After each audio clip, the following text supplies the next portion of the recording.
Hey, what's up guys? Welcome to Mr. V the Architect. Today we are looking at how to export all your layers into a JPG or PNG files.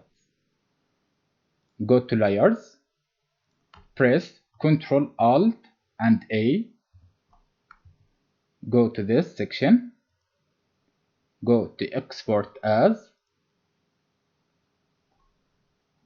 and there is your layers,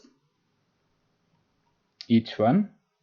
Choose the format, I want the JPG, choose the quality, let's choose it 100%. OK, and then choose Export. Choose your file, select a new file, let's choose this one, select folder, then